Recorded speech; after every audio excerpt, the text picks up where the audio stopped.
In 1996, Bethesda Softworks released a game that would drive gamers mad.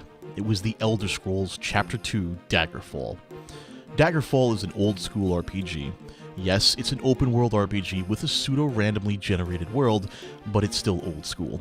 If a modern Kotaku writer were to tackle this game, they would describe it as problematic and not inclusive. I'd call it really fucking good, and we're gonna play Daggerfall until we win.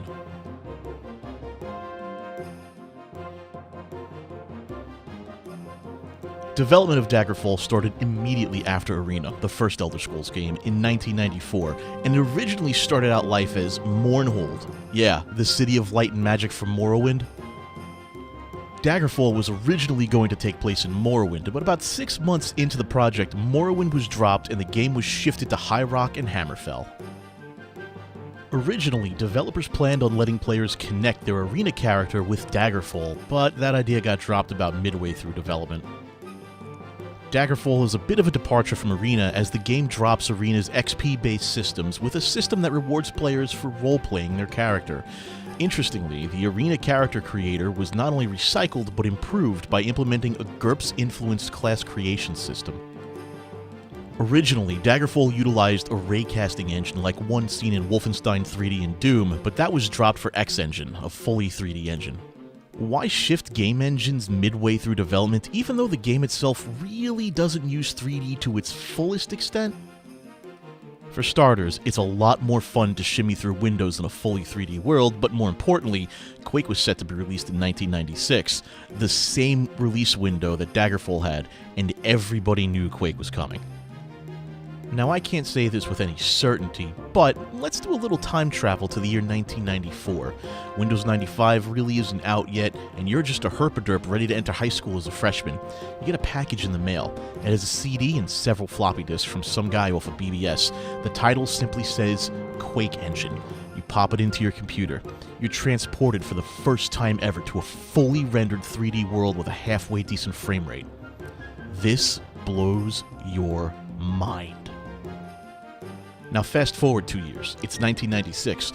Demo discs have been sent out to nearly every single gamer on the planet. Live demonstrations have been presented at places such as CES, and the only thing game magazines could talk about at the time was how awesome Quake looked, and how every other, now dubbed 2.5D game out there is old and outdated. That's a really shit situation to be in if you're Bethesda. Luckily, they had some foresight. Instead of pressing forward with old technology, they moved to a fully 3D engine. Now, personally, I don't think Daggerfall is nearly as pretty as Quake, but this engine did accomplish one important thing. It gave Bethesda a framework to build future Elder Scrolls games with. So, what exactly influenced the creation of Daggerfall? Why didn't Bethesda just build Arena 2? Well, in an interview with Planet Elder Scrolls, you remember that whole GameSpy network of planet sites? Yeah. Ted Peterson, the lead designer of Daggerfall, really couldn't point to any video games at the time that influenced him, quoting that he was playing all the popular games at the time, including King's Quest, Sam & Max, and Doom, but that he was more influenced by tabletop RPGs. Daggerfall really does show a huge tabletop influence. You can see it in the vampire tribes, which really do have a huge Vampire the Masquerade vibe. Daggerfall released on August 31st, 1996, and it was quite possibly the buggiest game that I've ever played. Yes, the code was patchable, but even the patches didn't really fix everything. Just like every other Elder Scrolls game to come after it, most of the bugs were patched in by the mod community. Hell, the mod community around Daggerfall is so strong there's even Daggerfall Setup, which allows users to install and run Daggerfall on almost any modern Windows machine. Gamers like to talk about Morrowind, Oblivion, and Skyrim, but they leave out Daggerfall from that conversation, and that's a real crime, because when it comes to size and scope, Daggerfall blows the modern Elder Scrolls games out of the water. Alright, that's enough of the filler bullshit. This isn't Dragon Ball Z. Let's get down to the nitty-gritty. You start off Daggerfall by making a character. You don't get any explanation as to what's going on, just that you're making a character. To make a successful character in Daggerfall, you need two basic things: a way to kill things, and a way to not be killed. Pretty simple, right? Your race doesn't really matter too much in Daggerfall, except for High Elves, who are immune to paralysis, and Nords, who have a natural frost resistance. This is important because racial traits are hard-coded to override any weaknesses. We're picking Nord for its frost resistance. Daggerfall gives you a ton of preset classes to choose from, but this is the Elder Scrolls, and why the fuck would you use a preset? Are you some sort of scrub? Fuck that. Scroll down to the bottom of the list and click the Create Custom button. Now, the class creation screen is less of a game interface and more of a toolset interface, so here are a few tips to make this a little easier for you. Your class is made up of stats, skills, advantages, disadvantages, and health potential.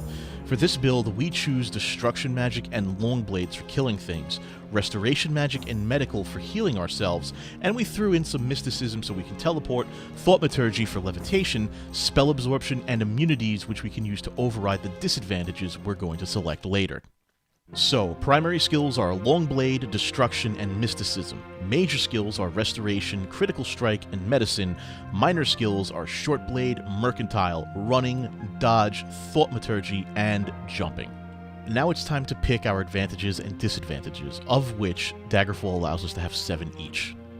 First, the disadvantages. Why would you essentially cripple yourself? Well, you want to level up faster.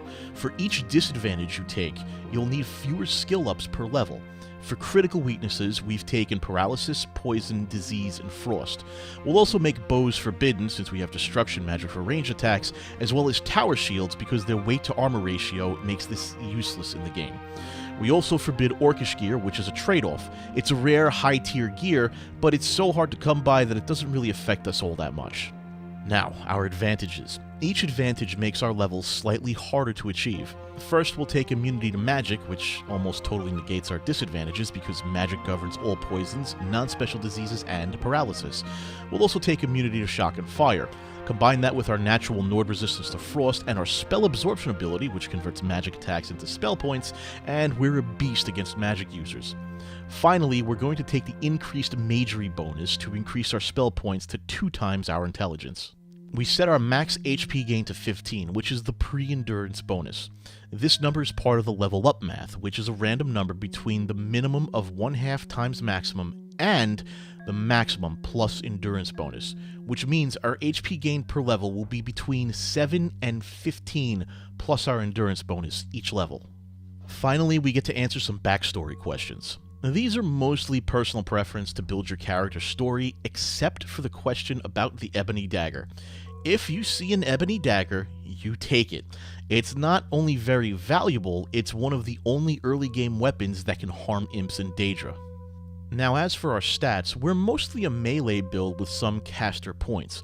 The good thing about this part is that we can re-roll our stats as many times as we want, and we can also save one roll and go back to those stats if we want to keep rolling, but eventually go back to that roll.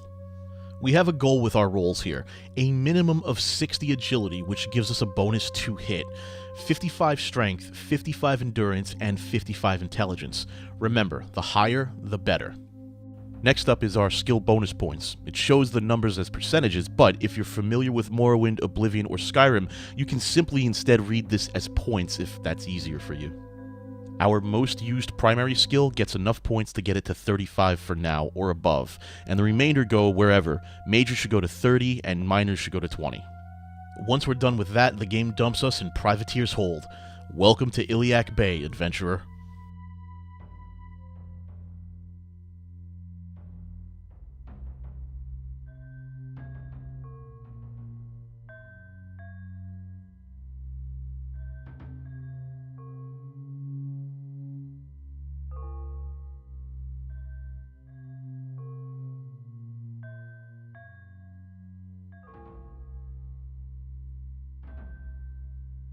The first thing you need to do, outside of getting out of the starter area alive, is get to your map tool and find the town of Bergwall. It should be close and has pretty much everything we're going to need for the start of the game. Find the pawnbroker and offload the loot you got in Privateer's Hold, which should net you around 1.5k. From there, head to the general goods store and purchase yourself a wagon and a horse, which will serve as almost a mobile home for your fat loots. After all that's done, head to the Mages Guild and buy Teleport. You'll also want to join the guild so you can create custom spells like our custom minimum power, stamina, and health heals. This will be your workhorse spell that will keep you alive in dungeons and help train your restoration skills. You'll also want to create a low power levitate to help move through the dungeons. Don't skip Teleport and Levitate. Now it's time to gear up. Well, we can't really buy anything at this point, but there is some loot close by that we can pawn off. This is where the bugs in Daggerfall come in handy.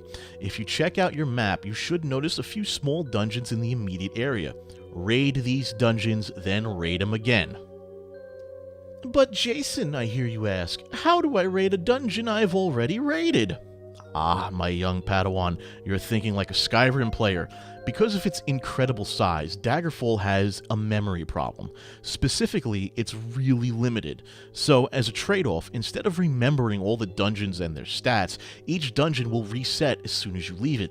So, once you raid a dungeon, you leave it, re-enter, and re-raid it as much as your little heart desires. I recommend going to different dungeons to add some variety to your grind. Get yourself some armor and weapons, whatever you like, can afford, and can find at this point. Once you're geared up, get yourself into a guild and grind out their quests until you're about level 8 or so.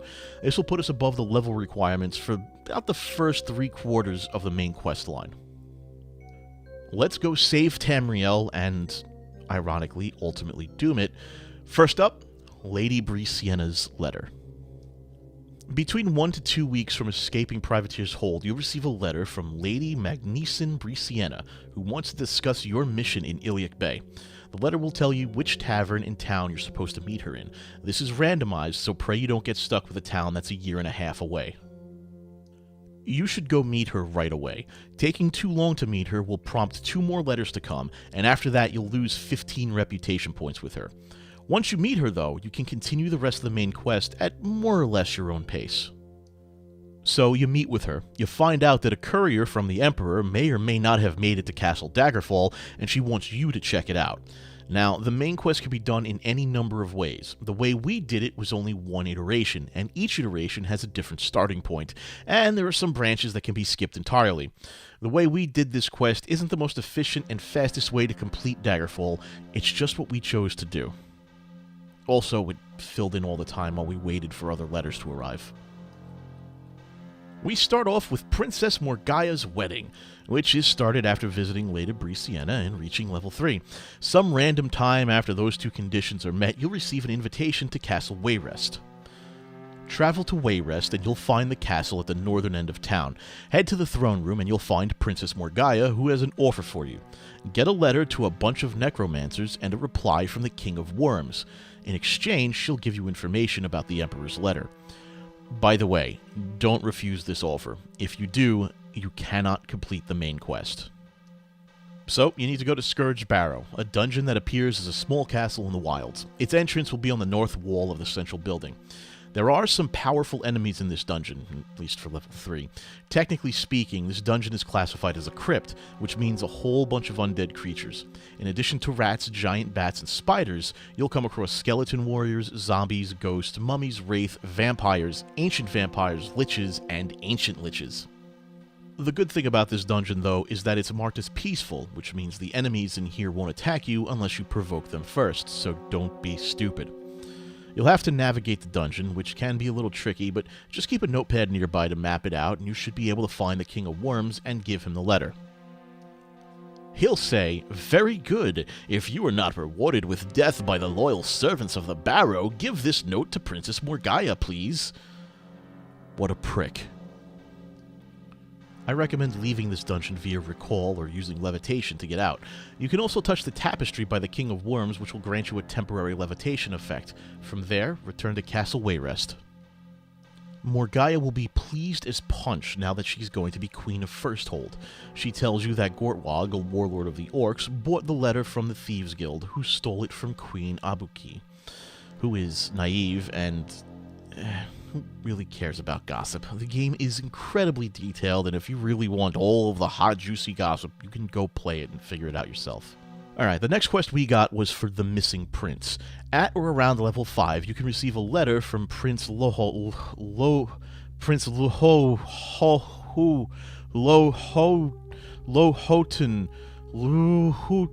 of Sentinel. Call him the Prince of Sentinel. Travel to the castle and talk to the prince. He'll tell you why Lysandus may be haunting Daggerfall, but you've got to do something for him first. The prince wants you to find out the truth about the disappearance of his missing younger brother. Once you venture out into town, you can start questioning people about the younger prince. You may or may not hear anything interesting, but you'll more than likely hit a dead end.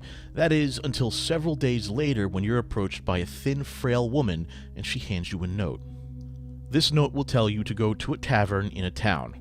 Go to that tavern in that town and talk to the woman, and you'll get some clues. She's a loyal servant of the Underking, and the Underking intends to clear his name in the abduction of the young prince. So you're told to go to a dungeon and investigate it. It's always called either Castle Falum or the Fortress of Fodrum. If you're level 8, like we recommend, then the dungeon isn't anything interesting or difficult. It's a standard crawl with a random layout.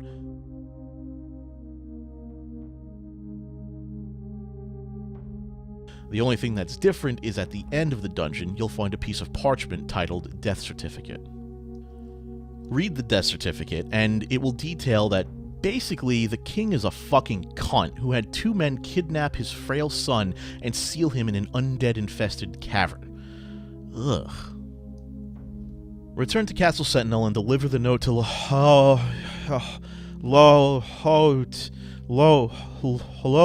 the prince. Give it to the prince. Don't get smart and try to deliver the note to Queen Akorithi, Prince Grelic, or Lord Husk. You'll fail the quest, fail the main quest, and lose a ton of Sentinel reputation. The prince will seem rather indifferent to the note, but he will tell you about Lysandris. Alright, at this point you should be a high enough level and have a high enough reputation with Queen Akorithi. You'll get a note from her requesting your presence in her court at the recommendation of Prince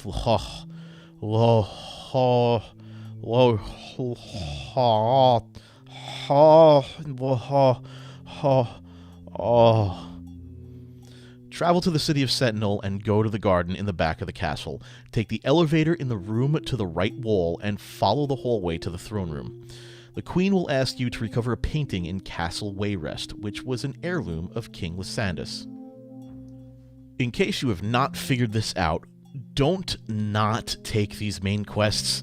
Not taking these quests halts the entire main quest line until the random number gods see to it that you're sufficiently lucky enough to unlock another branch. So leave for the city of Wayrest, head into the castle, and start searching. I can't give you an entirely clear picture of where you're supposed to go, but basically go straight down the dining hall to the north, then get your face smashed in by royal knights over and over again. In this dungeon, you're going to find knights, orc shamans, centaurs, wraiths, vampires, and ancient vampires. If you are not used to old-school 3D games, this dungeon is a bit of a maze. It involves lots of twists, turns, spirals, and teleporters. This dungeon, and pretty much every dungeon in Daggerfall, is really just one long maze. You need to make your way to the painting at the end of the maze, and I'm really not going to deprive you of the joy of walking down hallways, running into ancient vampires, and dying. A lot. Anyway, to get to the painting, you're gonna have to fight off 4 royal guards. If you don't have the recall spell, well, it's time to backtrack. Good luck. I recommend getting the recall spell. Return the painting to the queen, tell her you did not examine the painting so you can gain additional reputation points with Sentinel, and then, well, wait for the next quest to show up. Which is right now, thanks to the magic of having already played this and you watching the recorded footage. Hooray! We didn't really need to, but since we got the quest anyway, we may as well do it. On the Isle of Balfiera, you need to find Medora. She's in Direni Tower. We recommend being level 8 for this quest since you're going to fight a ton of skeletal warriors. There are 2 paths you can take in this tower to reach Medora, but they both converge into one path. At the end, you'll have to battle a lich to free Medora. After dealing with the lich and you free Medora, she'll ask you to help her exercise the spirit of the ex-king Lysandris. She can't do it right now because Direni Tower is cursed and surprise, surprise, surprise, you get to lift the curse. At this point, you really should have either teleport or recall or both. If you don't, then I'm not going to tell you how to get down the tower in reverse. I'm pretty sure you could figure that out for yourself. I hope you can. Unless you're a follower of Bob Chipman, and then you're probably too dumb to even watch the show, and I'm sorry. In summary, Medora needs you to get a unicorn horn, and you must get this done in a pretty strict time limit. Let me tell you, it's a real pain in the ass. Travel to Shedungent in the Warthgarian Mountains.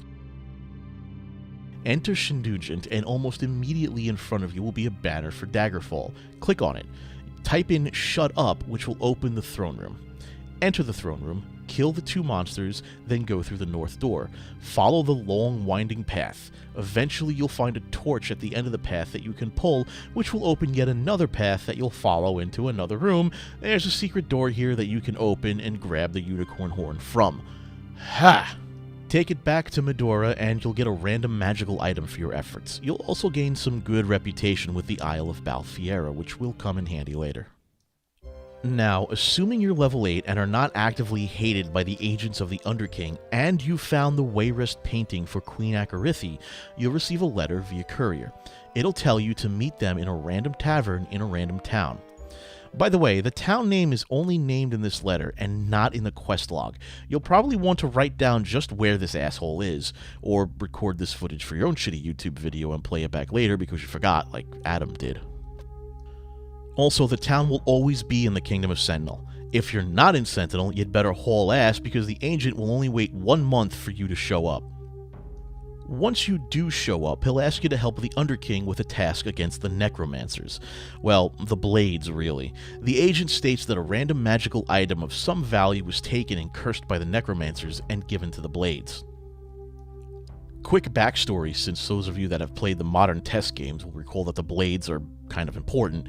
In Daggerfall, they were once the honor guard of Tiber Septim, but now they're just loyal to the Empire and Tiber's code, not necessarily to the sitting Emperor, so here's your backstory. You are tasked with essentially stealing the item back from the Blades without actually going to war with the Empire, and you have a disgustingly short time limit to do it in. You need to infiltrate Castle Lugwich in Yakalan, remove the item, and return it for your reward. Stock up for the trip and get the hell out of Dodge. Most of your time limit is going to be eaten up by traveling to this place. You can also stop off in the city of Yakalan and resupply there if you need to, since Castle Ludwig is close by. If you were expecting anything else besides more mazes, you were in for some serious disappointment. You should be prepared to take on ancient vampires in the castle, which will be a giant pain in the ass to deal with. Also, be prepared for one last ancient vampire at the end of the maze that's just there to try and screw you over. Grab the item, kill the ancient vampire, and get the hell out of the castle with recall, or if you were smart, teleport back to the agent of the Underking. You'll get the uncursed version of the item, good reputation with the Underking and the agents of the Underking. You'll lose a good chunk of reputation with the King of Worms and the Necromancers, but hey, what can you do? You'll also get some more answers, but some questions too. You'll learn that King Lysandus was not killed in battle, but was assassinated. The tomb in Hammerfell is empty, and his remains were taken to an ancient tomb in Menevia. Oh hey, now that you have your magical item, there's an additional 5% chance of spawning a wraith. Have fun with that! About a month after freeing Medora, remember her? You'll get a vision from the sorceress. You're tasked with getting a powder that will soothe the soul of Lysandus, but it's in the hand of Gortwog, warlord of the Orcs, in the steel citadel of Orsinium. Man, if that wasn't a bunch of fantasy nerd word salad, I don't know what is. Scoot on over to the Orc warlord and he'll tell you that you've got to go back to a dungeon on Medora's island. Yeah, really. You get to trek across the continent, only to trek back across the continent to where you started from. Thanks, game. There's a chance it could be any random dungeon on the Isle of Balfiera, but a very high chance it's the Mausoleum of Dark Varon. Whatever dungeon you have to go to, you need to find the Dust of Restful Death, which is carried by one of the mummies in the dungeon. When you find and kill the mummy, loot its corpse, and you'll find a packet of midnight black powder wrapped in parchment. If you unwrap it, you'll find that the parchment is a letter written from Gortwog to Medora. So you've now figured out that Edwire and Wayrest assassinated the Emperor. Your next task in this chain is going to be to find out why. That's going to take 21 days. In the meantime, let's go get a lich's soul. When a zombie attacks you, randomly kill it and a message will appear. It's an invitation from the King of Worms to pay him a visit in Scourge Barrow. Visit the king and agree to bring back the ghost of Prince Carolus. He's a lich in the depths of Castle Sentinel. Go to Castle Sentinel and pay a visit to the dungeons, then, unsurprisingly, go down. A lot. A word of warning though, you need to get through a ton of knights, archers, spell swords, orcs, and wraiths. Be prepared. Traverse the castle depths and you'll come across a doorway surrounded by 2 banners of Sentinel. Once you pull the lever, you'll be face to face with Prince Carolus, the Lich of Sentinel. He's not as tough as you might fear, especially if you've been keeping your levels up. Kill him with the scarab given to you by the King of Worms, and you'll have trapped his soul. Bring the King of Worms the scarab, and he'll give you a random magical item, as well as tell you the truth about the Underking. He is Tiber Septim's former battle mage, Zurin Arctus. This battle mage, by the way, was betrayed by Tiber Septim. So, if the Underking was to rise to power, Tamriel would be thrown into chaos because of spite? Revenge? I don't know, but it doesn't sound like a good idea. Oh, has it been 21 days yet? Oh, good. Go visit Medora and get the dust of restful death. You're not going to exorcise him just yet, though, but you are going to calm him down from his rage long enough to talk to him and find out just what the fuck is going on and why the fuck he's haunting Daggerfall. Oh my god, I just realized you're giving a diabetic a Snickers bar. Haha. You remember to do the Castle Lugwitch quest, right? Yeah, I hope you did. Go to Lysandus' tomb in Minerva and find the burial chamber, and guess what? More mazes! Oh boy! There is a shitload of undead in this dungeon, so you'll really want to be prepared. Zombies, liches, vampires, and ancient vampires are infesting this place. If you can't easily dispatch these kinds of enemies, it's time for you to level up, gear up, and then get ready. Don't go here at level 5 expecting good results. Here's how this dungeon plays out. Go down hallways, click skulls, kill shit, run down hallways, find Lysandus, get an FMV. Yes, you'll want to set a recall anchor at the entrance of the tomb because it's a long one.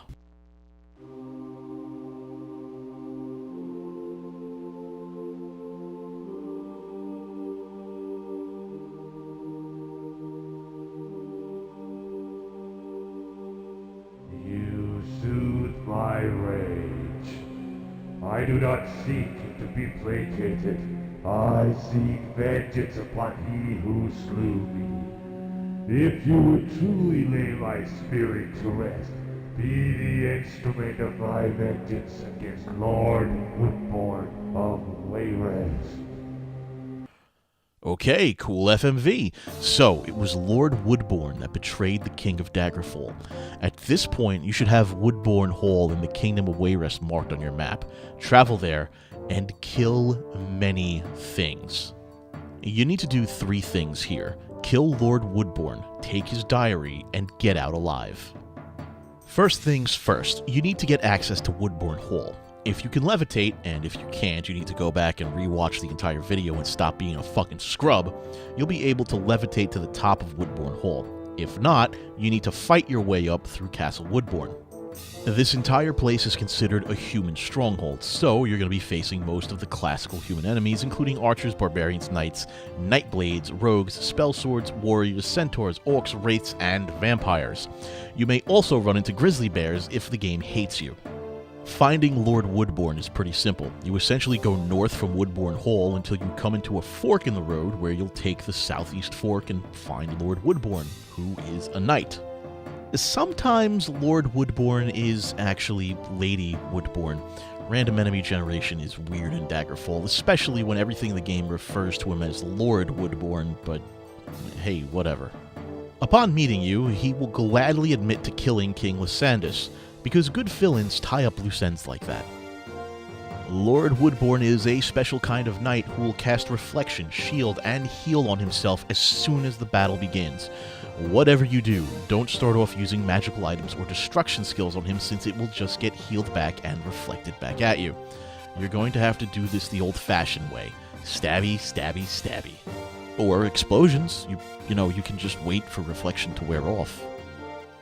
Kill the dickhead. He'll rat out Gothrid, because all good villains rat out everyone else in their plans, and you'll get another FMV. Bitchin'.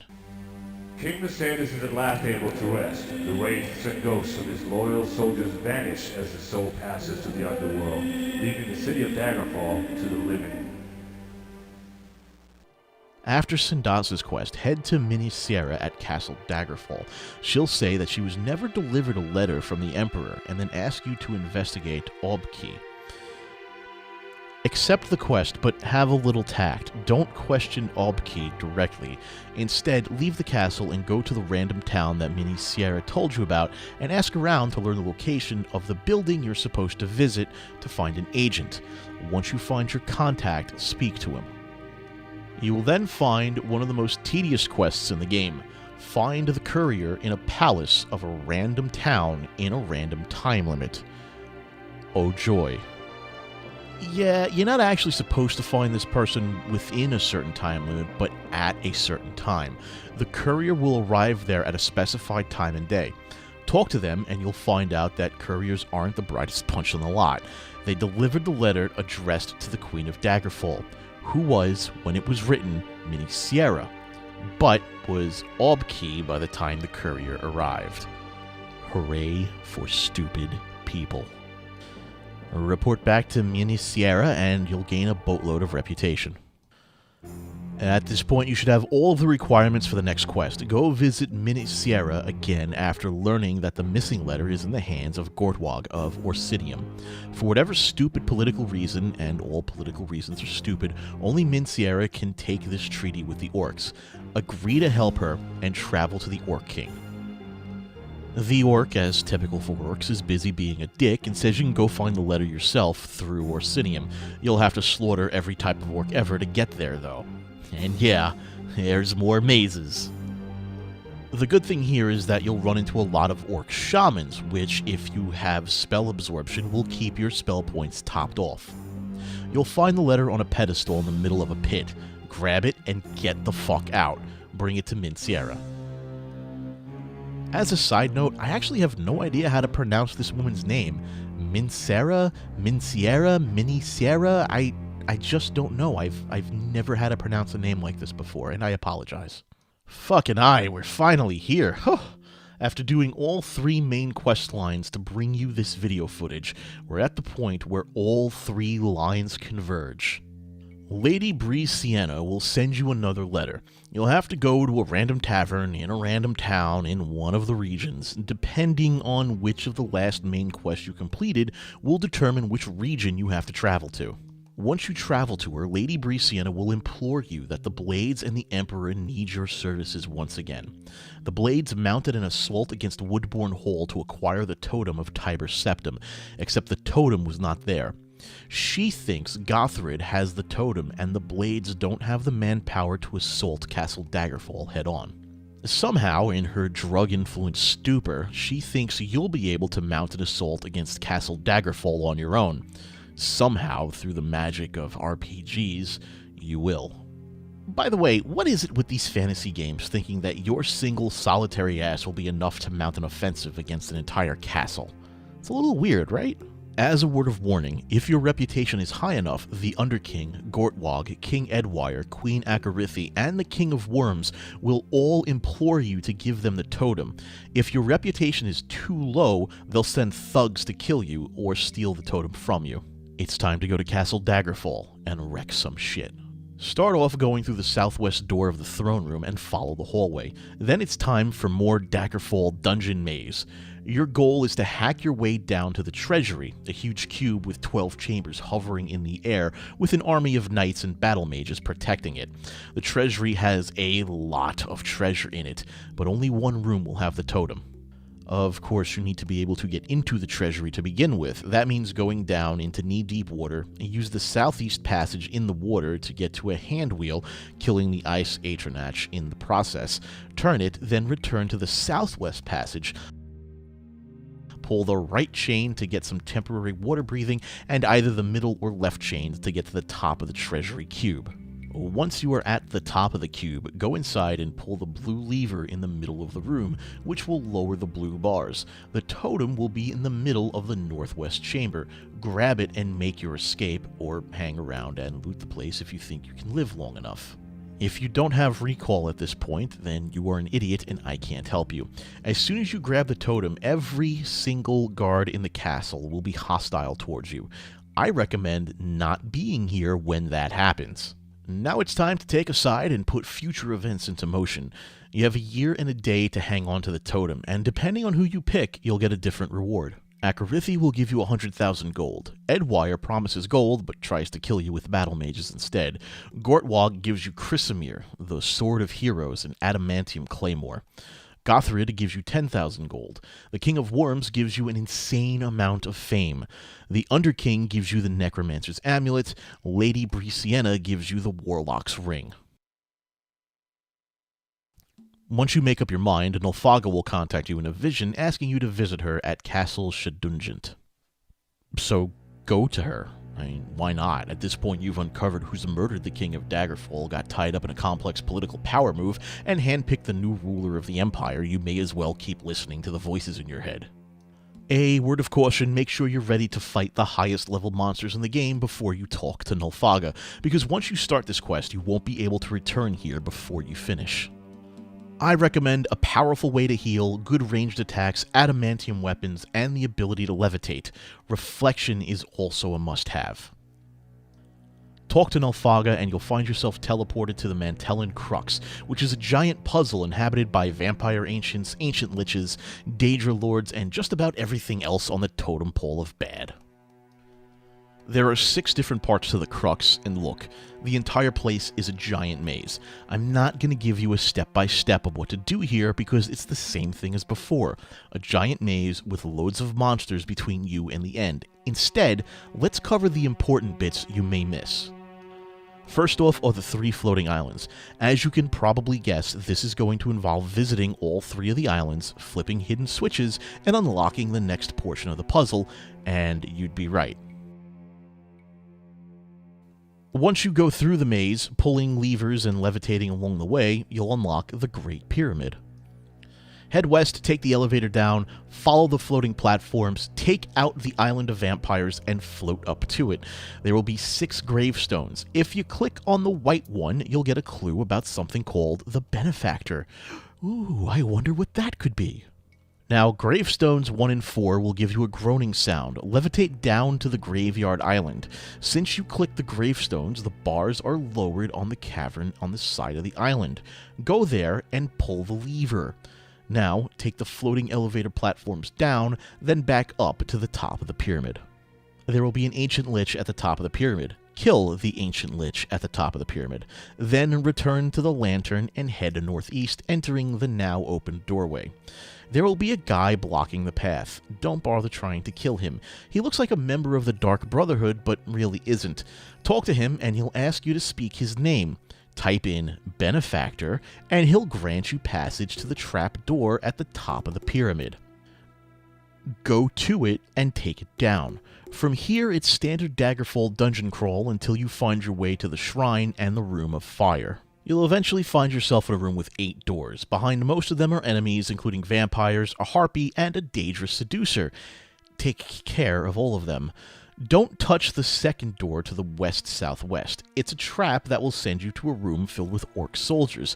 You'll also be unable to escape the trap unless you have a recall point set, so don't bother with this room. To get out, take the south-southeast door. Follow the hallways until you end up in the Room of Fire. Kill the Fire Daedra and touch the cage. Then touch the first skull you see. It'll tell you about the jealous blind god. Just find and touch all the smaller skulls in the room. Be careful, because one of the skulls may end up teleporting you to the top of the giant skull, but in mid-air. If you don't have levitate or slow fall, you're going to die. Make your way to the giant skull and go into the left eye. Don't bother with the right eye unless you want to fight another Fire Daedra. In the left eye, you'll meet Sheogorath. Gee, that's a familiar name, isn't it? Why, yes, it's the Sheogorath. That Sheogorath, the Daedric Prince of Madness. Talk to him if you want. Then take the elevator in the middle of the skull down, walk through the door, and touch the other skull. The answer to this question is 1. Answer correctly, and you'll be in Sheogorath's crossbow. There's a locked door here with 9 skulls on 3 shelves. You can either figure out what all the skulls do, or be smart and use an open spell. Continue down the hallway, killing anything that attacks you along the way. Eventually, you'll be in the actual crossbow. The center of the crossbow has nothing in it, but the bottom of the crossbow has a pit you can jump down. Kill the knight first in that room, though, otherwise he'll poke you to death with his arrows. This pit leads to a floating island in open space, but there are 5 Daedric Lords trying to kill you, so kill them first. Also, don't let them knock you off the island, because that's game over. There are several balconies here, but between 2 of them is a platform. If you jump on it, you'll get teleported to the empty room in the crossbow. This time, there's a secret door in the north wall that you can open. Follow the hallways, and you'll meet up with Sheogorath again. He tells you a riddle. He is a master of blade, but he's also a master of another weapon. What is it? Crossbow. The answer is crossbow. What the fuck else is it going to be? Now, head back to the bottom of the crossbow and teleport back to Sword Island. A new trap door will be open. Go down to it. At the end of the path, touch the left banner and then the right banner, and the stone box will open. Press the white button in the box, and the entire island will sink. This will unveil a large crossbow. Go to the newly discovered crossbow, enter its notch, and touch the left halberd. The giant sword will tilt. You can now use it as a ramp to reach a small passage with an elevator. Oh man, finally. This last part is really easy. You're in the prison of Mantella. Go through the rooms and destroy anything in your way. In the last room, you'll see a hallway with open pits. Jump or levitate over them. I recommend levitate. In the last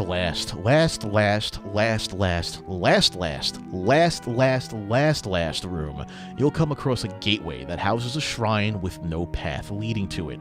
Levitate your way across, or touch the lantern at the end of the hallway, which will cast levitate on you, enter the shrine, and grab the Mantella. From there, you'll be teleported back to Nulfaga, and you'll get to literally read an Elder Scroll as it's being written. The King of Worms uses the power of Numidium to make himself a god. Edwire uses the Numidium to crush everything and bring Wayrest to power. Gortwog uses Numidium to crush everything and bring Orsinium to power. Sentinel uses Numidium to rise to power. The Underking joins his lost heart, and Tiber Septim's battle mage finally rests in peace. The Blades use the power of Numidium to crush their enemies and take control of Iliek Bay. The Emperor uses Numidium to crush the rebelling kingdoms and restore order to the Empire of Tamriel. Congratulations. You're finally done, for the most part, with Daggerfall. Unless you want to go back and do the random quests and buy houses and, all that shit. Oh, I'm sorry, what's that? Are you just wondering how in the heck a game with 7 endings could have a sequel with Morrowind? I'm not getting into Dragon Break, but essentially all 7 endings happen, all 7 factions get the totem and Mantella, all 7 factions go to a cataclysmic war that ends up with only 4 factions in a stable equilibrium, and the King of Worms was kicked out of godhood, all in a single day. TLDR. The god of time, Akatosh, is a schizophrenic and finally remembered to take his medication. Speaking of which, I think after 22 pages of this shit, it's time for me to take my medication before I go nuts. Merry Christmas.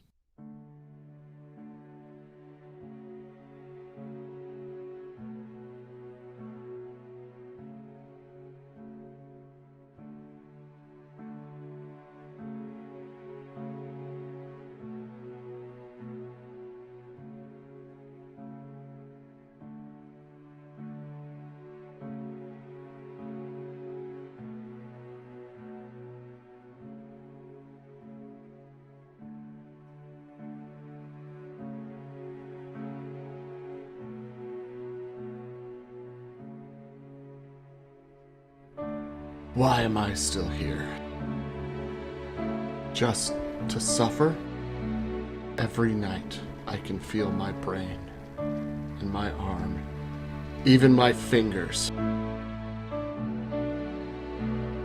The bird I've lost. The sanity I've lost. It won't stop hurting. It's like I'm still climbing there. You feel it too, don't you? Fuck no, that's why I got you to do the gameplay footage for me. I'm not making any money off of this.